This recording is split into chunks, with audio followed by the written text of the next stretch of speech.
Olá, meu nome é Jessicleide e hoje nós vamos falar sobre o direito à vida, que está previsto no artigo 5º da Constituição Federal de 1988. Conceituando, nós vamos falar sobre a natureza, tratamentos constitucionais, direito à existência, direito à integridade pessoal. O direito à vida, que está previsto no artigo 5º, o direito fundamental de um indivíduo continuar vivo com dignidade. Assim como os outros direitos fundamentais, o direito à vida não é um direito absoluto e nem hierarquicamente superior aos demais. No entanto, nós podemos afirmar que é o direito mais fundamental dos direitos. Se não há proteção à vida, não há proteção a nenhum outro direito. Dessa forma, podemos falar que o direito à vida é condição para o exercício de todos os outros direitos. No artigo 5º, todos são iguais perante a lei, sem distinção de qualquer natureza, garantindo-se aos brasileiros e aos estrangeiros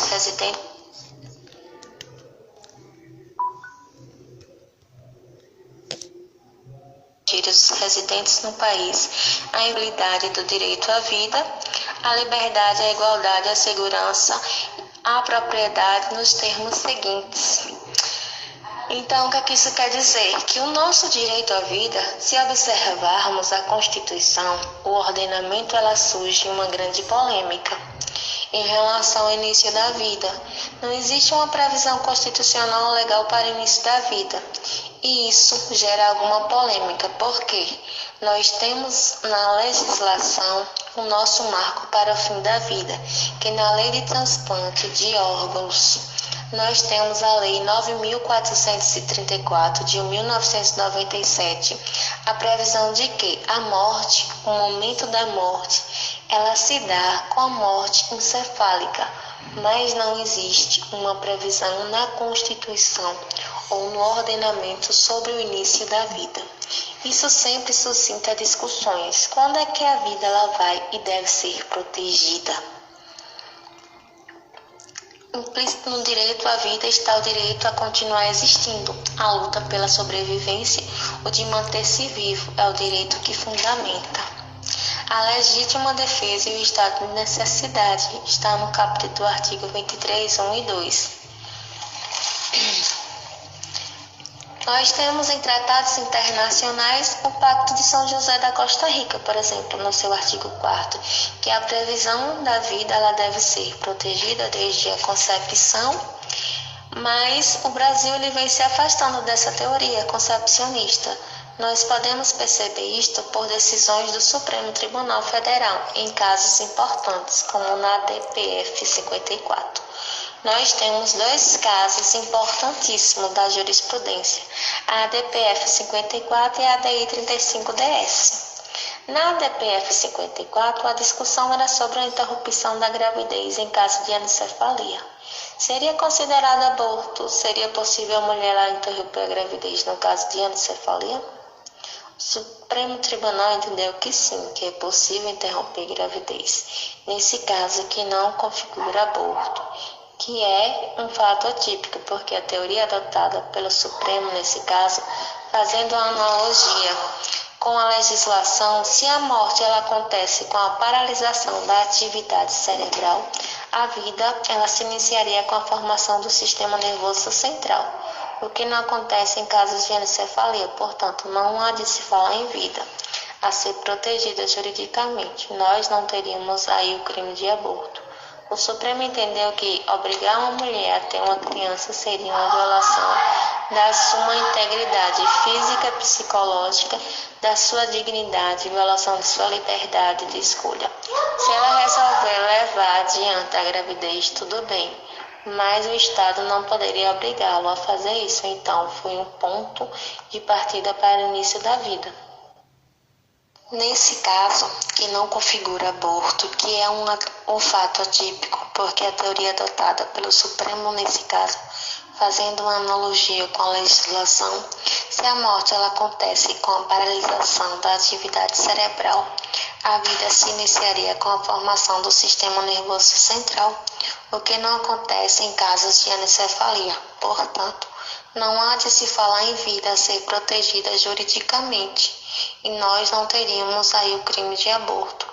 O Supremo entendeu que obrigar uma mulher a ter uma criança seria uma violação da sua integridade física, psicológica, da sua dignidade, violação de sua liberdade de escolha. A célula tronco embrionária, o STF, no julgamento da ADI 3510, entendeu que o zigoto, o embrião em estágio inicial, não merece proteção idêntica à pessoa, possibilitando-se assim as pesquisas com tal material genético.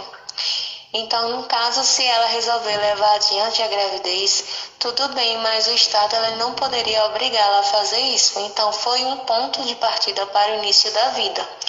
A adoção dessa teoria na ADI 3510, a discussão era acerca da constitucionalidade do artigo 5º da Lei 11.105 de 2005, nossa lei de biossegurança, e questionava-se a possibilidade de realizar aqui no Brasil as famosas pesquisas com células tronco embrionárias.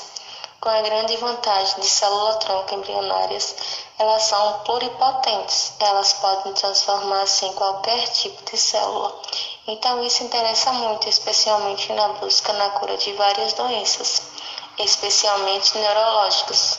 Então a discussão da lei autoriza que os embriões congelados há mais de 3 anos, com autorização dos genitores, acompanhamento por um comitê de ética e para fins de pesquisa terapêuticas, eles, ao invés de serem descartados, poderiam ser utilizados nessa pesquisa, e por uma votação muito apertada de 6-5, o Supremo entendeu que é constitucional a nossa lei de biossegurança não violar o direito à vida. Nós temos a eutanásia, que vem do grego, que significa boa morte, que não é aceita em nosso ordenamento. Então nós temos aí essa abreviação da vida, considerada como crime. Ou é crime de homicídio, quando a pessoa nem sequer sabe e eu abrevio sua vida. Ou é auxílio ao suicídio, quando a pessoa sabe e pede a minha ajuda. Então, eutanásia em nenhuma dessas formas é aceita no nosso ordenamento. O que acontece e tem previsão no Código de Ética Médica é a ortotanásia. A ortotanásia é a situação em que nós vamos possibilitar ao paciente uma morte natural, sem o sofrimento que o Código de Ética veda aos médicos, ao prolongar o sofrimento à vida de um paciente em um estágio terminal de uma doença incurável. Esse prolongamento de vida que gera sofrimento por meios artificiais é chamado de distanásia. Então, distanásia nós também não admitimos, que é uma ideia de prolongar o sofrimento de adotar tratamentos que são inúteis, porque nós já temos o diagnóstico da morte e por meios artificiais a pessoa é mantida viva. Isso o ordenamento não aprova. Por outro lado, a ortotanásia aceita, mas vejam bem, é só no estágio terminal da doença incurável. É uma situação muito específica, uma pessoa ter sofrido, uma situação muito específica. Nós temos uma situação muito específica, uma pessoa ter sofrido um acidente, ter ficado tetraplégica, não ter o direito de abreviar a sua vida, que não é essa situação prevista no Código de Ética Médica. Isto seria a eutanásia, que para nós seria considerada crime. E tem um termo novo que é chamado mistanásia. A mistanásia seria essa morte abreviada em decorrência de condições subhumanas. Pessoa aí que vive na miséria. Infelizmente, a gente sabe que isso acontece no nosso país. Pessoas que têm a sua vida abreviada por condições estruturais sociais, que vivem em condições de extrema pobreza, miséria. E é um termo novo, a mistanásia. A ortotanásia seria desligar os aparelhos, no caso terminal, enquanto a pessoa está respirando. Ali por meio de aparelhos, já não consegue se alimentar, os remédios já não surtem nenhum efeito. Então, o Conselho Federal de Medicina, por sua resolução, vem admitir a prática da ortotanásia, que consiste em suspender procedimentos que prolongam o sofrimento do paciente terminal. Hoje nós temos uma novidade que é interessante, que é o testamento vital, que é a diretiva antecipada de vontade. Nós podemos nos antecipar para dizer se em uma situação dessas, no estágio terminal de uma doença incurável, como é que eu quero ser tratada. Eu quero que esse tratamento seja prolongado, eu quero que me alimente a força. Então eu tenho esse poder de deixar por escrito ou até mesmo um acordo verbal com o médico, ainda que minha família tenha decisão diferente da minha. É a minha vontade que vai prevalecer, não a dos meus familiares, desde que eu seja maior e que tenha manifestado no momento que eu estiver consciente. Então, nós temos hoje essa possibilidade de deixar um testamento vital, que está na resolução de 1995 de 2012, que é previsto esse tratamento vital. É pena de morte, via de regra, proibido no nosso ordenamento, salvo em caso de guerra declarada. São as formas que temos de resguardar o nosso direito à vida. No artigo 5º, inciso de número 3, a Constituição prevê que ninguém pode ser submetido à tortura e nem a tratamento cruel, desumano, degradante.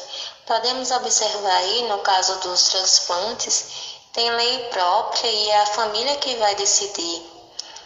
É diferente no testamento vital. Vale a vontade da pessoa que antes mesmo de chegar àquela situação, já deixa ali por escrito ou já faz um acordo com o médico para dizer qual é a vontade dela. Então são situações diferentes, a do testamento vital e a do transplante.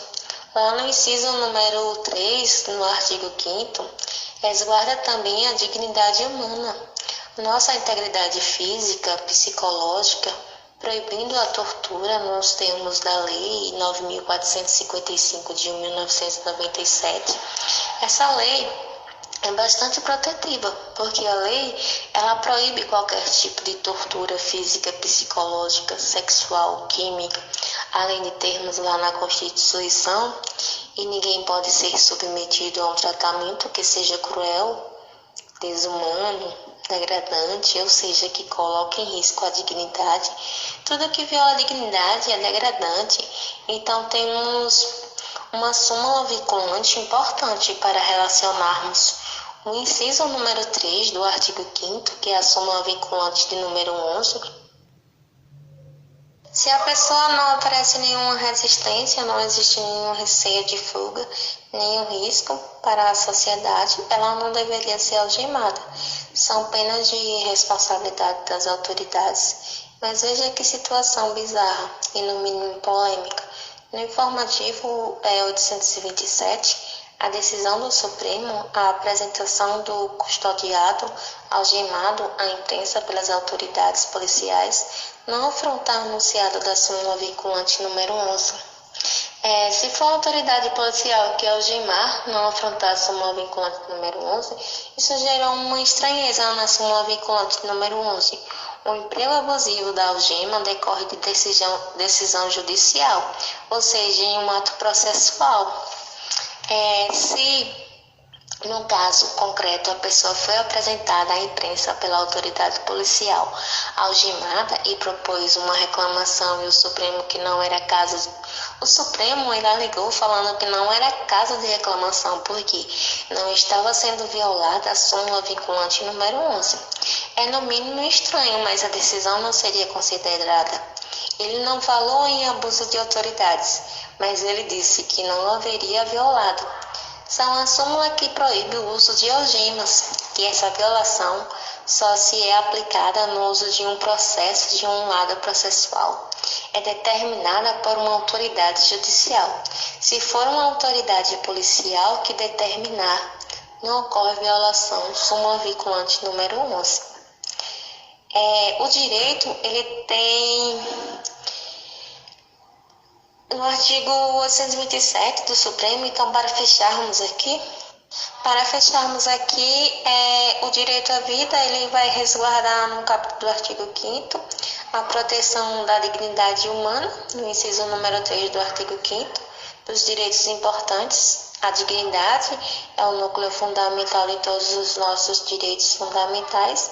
e o nosso direito à vida é o que permite o exercício de todos os outros direitos fundamentais. Apesar disso, nós sabemos que não há hierarquia alguma em relação ao direito à vida. Os direitos fundamentais, eles estão todos no mesmo patamar. Nós temos aí algumas decisões do Supremo que vão nos indicar que existe uma preocupação especial com o nosso direito fundamental, que é a expressão de liberdade.